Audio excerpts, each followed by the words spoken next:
Hey everyone, Carrie Beck here with Family eBiz, where we help families start and scale, grow their business so they can find freedom in their life. Today, what I am talking about, and obviously this is being published at the end of 2024. No, we're here in December, although there's no snow here in Texas.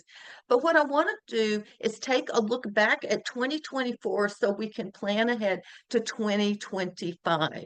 And let's talk about what do we look at in 2024 to then be able to plan for the upcoming year. Because you want to not, some of you are just starting, you want to start it off on a good foundation.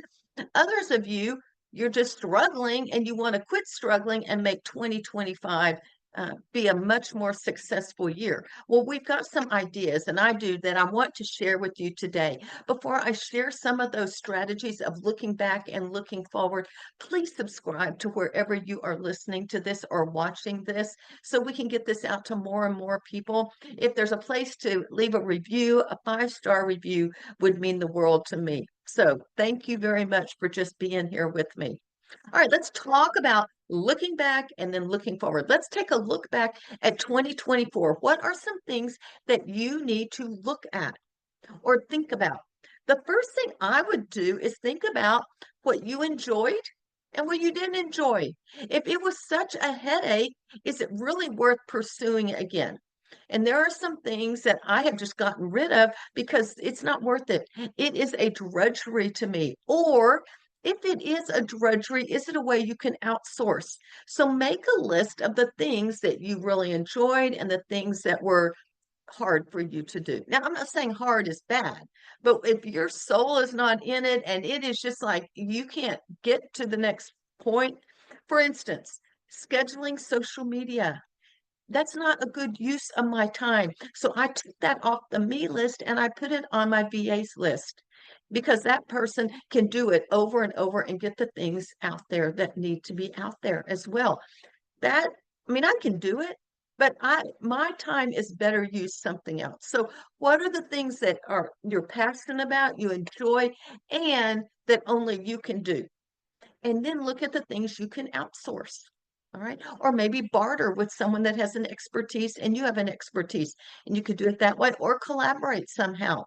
So you want to look back at those things just in you as a person.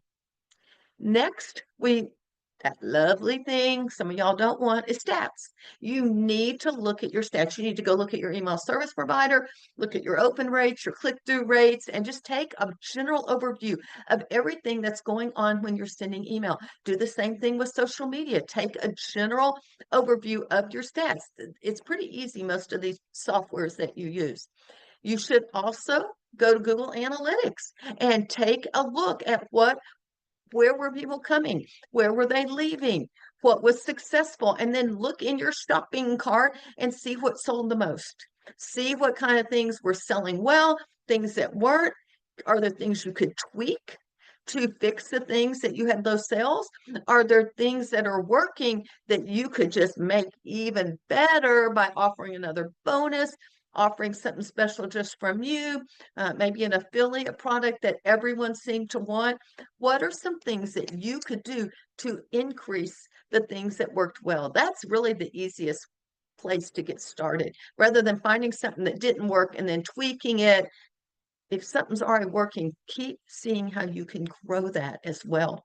You know, for me, I actually in 2024, in 2023, I had 4 launches of my leadership course. In 2024, I only had 3, and I did just as well, if not better. And so that was something that sometimes you have to let go of something because I knew that one launch was not performing. And so I let go of it. I could focus on other things that were more important at that time of the year. So you want to look at you, what lights you up, what's working for you, what can you outsource. You want to look at your stats and see how you can improve the things that are working. And then are there things you can tweak or should you just let go of something? And then the last thing I would look at is your promotional calendar. Look at the calendar you have for 2024. You did have a promotional calendar, didn't you? You had a marketing plan, I hope so. If not, you're going to have one in 2025. Go through the months, Get a schedule and figure out what is working and see maybe you need to move some things around.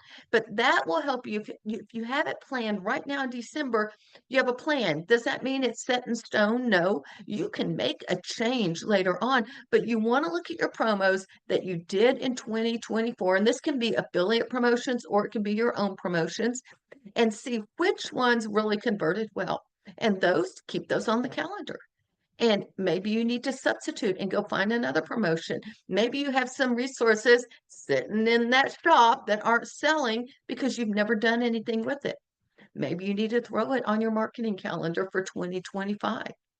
So, biggest thing is deciding what will you do in 2025 based on what lights you up, what can you outsource, your stats, and looking at your promotional calendar and what happened in 24, you should be able to move forward in 2025 and say yes or no to the different things that you are planning. Just as a side note, once you sort of get that marketing calendar ready, the things you're going to promote to make money, you should line up your lead magnet, your freebies to go along with whatever your promotion is. Whatever you're going to give away that month should line up and point people into the promotional, the paid product. That's the whole point of this, unless you just are feeling good and want to help everyone. Most of us are running a business to make money. It's not just a hobby. So take a look at 2024, and then that should help you make decisions, because you've got to make a decision for 2025, and go ahead and plan it out. Actually, the day that I am recording this is a couple of weeks before you'll actually hear it. And I actually spent 9 o'clock to 12 o'clock, over 3 hours at the coffee shop. I made myself a coffee date.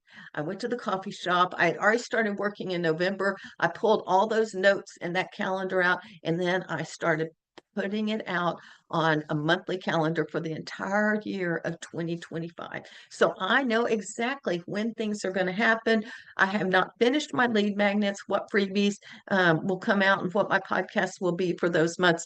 But I do have the first couple months completely done. All my promotions are on that calendar. I know exactly what is happening. Can I change it? Yes. Life happens and means I may not be able to do exactly what I plan. So, but it's all sitting there and I don't have to think. And now I've got a plan. And I think when you have a plan, you're going to be able to implement a lot better than if you're making it up on the go. That was me a few years ago. Oh, here's a new month. What am I going to do? Don't do that. Have a plan and be intentional about your business. That's how you're going to scale it. That's how you're going to get started. So, and if you are just getting started, start this way. You may not have stats and all for 2024, but I'm going to give you a little tip. Get Google Analytics on your website now, because you're going to want it in 6 months. And if you wait till June, you don't have any of that information from January to June. Be sure you get Google. If you don't have Google Analytics on your website, go do it right now, today. Like, just stop listening to this and go put it on. You will be thankful when it comes time, because all of a sudden now you have history.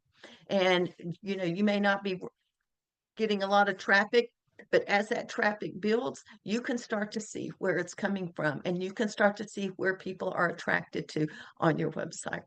Hey, thanks for spending time with me. I'm Carrie Beck with Family eBiz. We'll talk to you next time.